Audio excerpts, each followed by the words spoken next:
society, you can see that anything that the powers bring to us and we don't want it, we're obviously going to start to protest.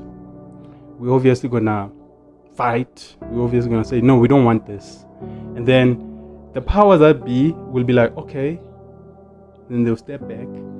They're not going to stop what they were doing. They're just going to change their way of implementing it next time. Next time, they're probably not going to, okay, if these people don't want, I'm just making an example, if these people don't want to go inside their houses when we tell them about, let's say, scamdemic, like go to your houses, wash your hands, and they don't want to do this, who can we use to influence them?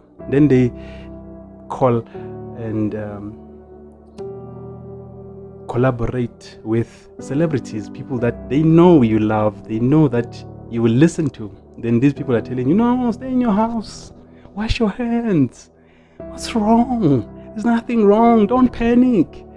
Be okay. Be you. Yeah. And then more and more people are like, no, I think I'm gonna wash my hands. I'm thinking I'll stay in the house.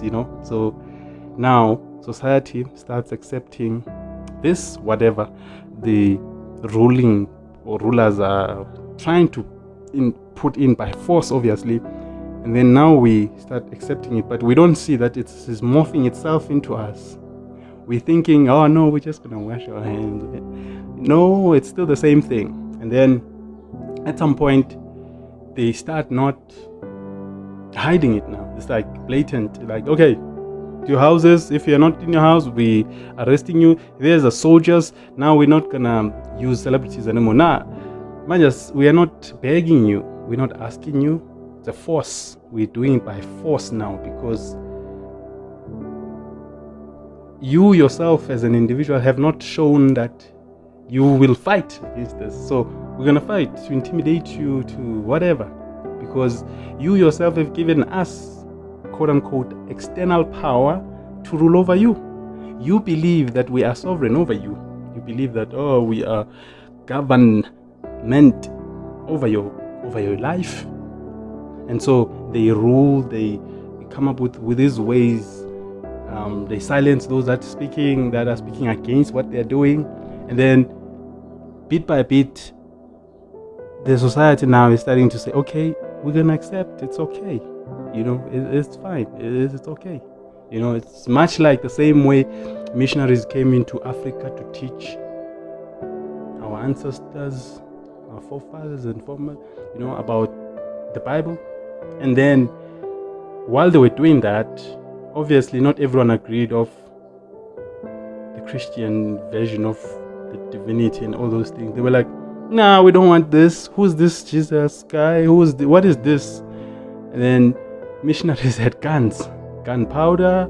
They're like, okay, you either agree or we make an example with you. And then they killed some to make an example and show those ones that don't agree that, you see, this is where you're going to end up. You're going to die like these ones. If you don't agree and accept this version of God as your own and discard of your own history, your own culture, your own somebodyness. And then people did that because they wanted to survive. You understand? So now society changed because of that force.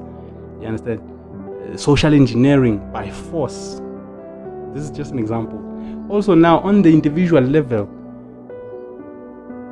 you yourself now are, let's say, you are now used to smoking cigarettes. Now you are 5 years in, 10 years in. Now you don't even think about it anymore. It's just you. You're just doing your thing.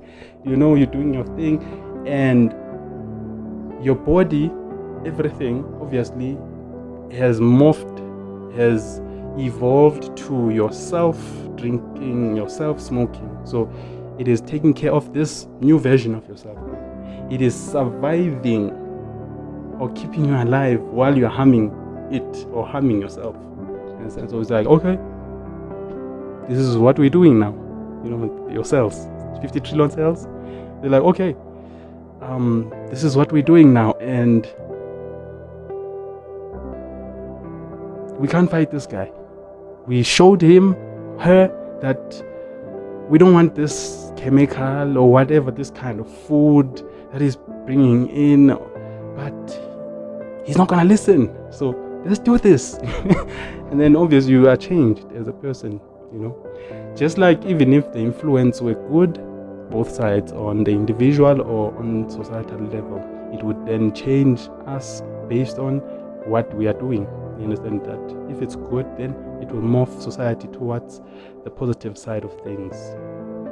The individual as well, if he has habits that were not to smoke, drink, whatever, that were good for his health, good for him, his mind, his emotional well-being, spiritual well-being, physical, whatsoever, it will then lead him, her, to a newer, different path in life, in their lives, that would have been not the same with him or her smoking, dealing drugs or whatever, taking substances and all those things. That would have forced the body to work under harsh conditions just to survive, just to breathe, just to bring in just that fresh breath to yourself. It will be difficult because now your lungs have to work extra hard just for that. Your heart has to pump. It's just going to be more work, extra time, overtime for your organs to do them list for you to survive. And so I'm just making this video for you to understand how influence affects us on the individuated level and also the societal level collectively. Well, obviously, collectively, it's now social engineering. And then individually it can be that, but individually it's like belief system, perceptions, and all those things, and how then we identify ourselves with these things, people, celebrities, whatsoever that we like, and then we're like, okay, I like him because he exudes, he represents what I believe in, and therefore I like him, I like her, I like their stance, I like, so all these influences, they are, facilitating the continuation, obviously, of life, this life we're living, this thing, what we're doing, this thing we call life. So these influences, obviously, we have to be mindful of them to see what are they doing to us, and then decide whether we like that and whether that should be continued. You understand?